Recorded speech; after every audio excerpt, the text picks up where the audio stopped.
Imagine करो एक ऐसा मंदिर जहां प्रकृति का सबसे बड़ा विनाश हुआ, आसपास सब कुछ मिट गया, लेकिन मंदिर का एक पत्थर तक नहीं हिला। और दूसरी तरफ एक ऐसा मंदिर जहां एक दरवाज़ा है जिसे खोलने की हिम्मत आज तक किसी ने नहीं की, क्योंकि कहते हैं उसके पीछे सिर्फ खजाना नहीं बल्कि कुछ और भी है, कुछ ऐसा जो साइंस आज तक समझ नहीं पाया। क्या ये सब सिर्फ कहानियां हैं या सच में कुछ डिवाइन पावर का सिग्नल?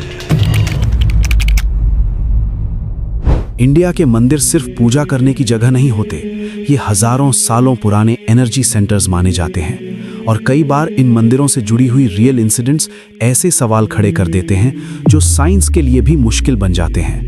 कुछ लोग इन्हें मिरेकल कहते हैं, कुछ कोइंसिडेंस, लेकिन जब रियल इवेंट्स और अनएक्सप्लेन्ड चीजें एक साथ आती हैं तो एक ऐसी मिस्ट्री बन जाती है जो हर किसी को सोचने पर मजबूर कर देती है। पुराने समय में भारत में मंदिरों का निर्माण किसी भी रैंडम जगह पर नहीं होता था।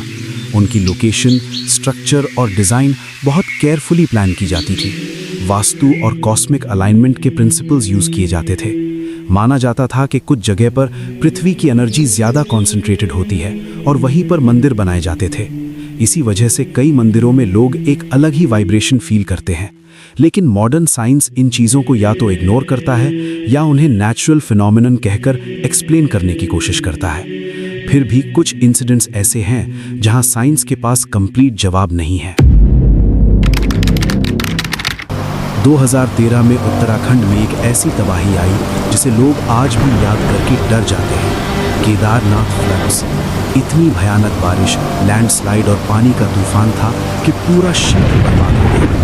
घर, रास्ते, लोग, सब कुछ बह गया। लेकिन इस विनाश के बीच एक चीज़ बिल्कुल सीधी खड़ी रही, केदारनाथ टेम्पल। सबसे हैरानी की बात यह थी कि मंदिर के पीछे एक विशाल पत्थर आकर रुक गया, जिसने तेज पानी का फ्लो डाइवर्ट कर दिया और मंदिर को बचा लिया। साइंटिस्ट्स कहते हैं ये एक नेचुरल कोइंसिडेंस था, लेकिन वहाँ के लोग कहते हैं ये भगवान की कृपा थी।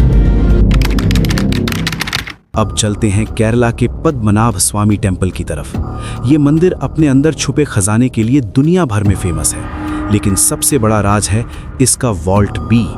जब बाकी वॉल्ट्स खोले गए तो वहां से अनमोल खजाना निकला, लेकिन वॉल्ट बी को खोलने की परमिशन नहीं दी गई, क्योंकि कहते हैं उस पर कोई नॉर्मल लॉक नहीं बल्कि एक प्राचीन नाग बंधन है, और अगर इसे गलत तरीके से खोला गया तो कुछ भी हो सकता है। कुछ लोग कहते हैं जब इसे खोलने की कोशिश हुई तो अजीब घटनाएं होने लगी। अब सवाल ये उठता है, क्या ये सब सिर्फ कोइंसिडेंस है?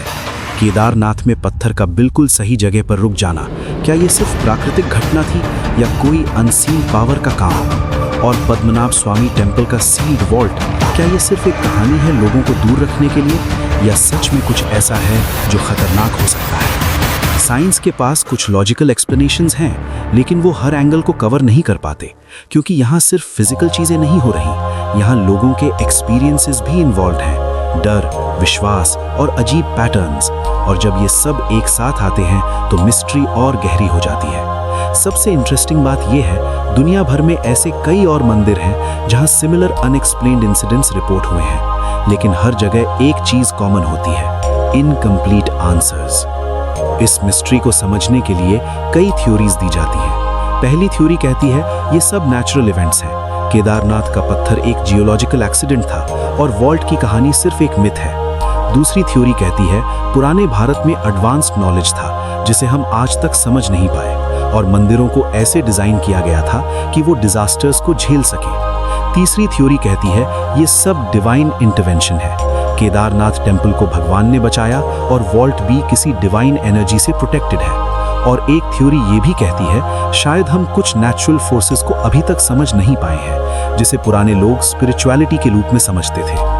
तो क्या ये टेम्पल मिरेकल्स सच में मिरेकल्स हैं या बस अनएक्सप्लेन्ड साइंस? शायद इसका जवाब इतना सिंपल नहीं है, लेकिन एक बात पक्की है, जब तक साइंस इन सब चीज़ों को कंप्लीटली समझ नहीं पाता तब तक ये मिस्ट्रीज जिंदा रहेंगी और लोग इन्हें या तो मिरेकल मानेंगे या कोइंसिडेंस। और शायद सच इन दोनों के बीच कहीं छुपा है, जहां साइंस और बिलीफ एक दूसरे के ऑपोजिट नहीं बल्कि एक ही कहानी के दो हिस्से हैं। और तब तक ये मंदिर सिर्फ इमारत नहीं रहेंगे, बल्कि एक ऐसा रहस्य बनकर रहेंगे जो हर इंसान को अट्रैक्ट भी करेगा और कंफ्यूज भी।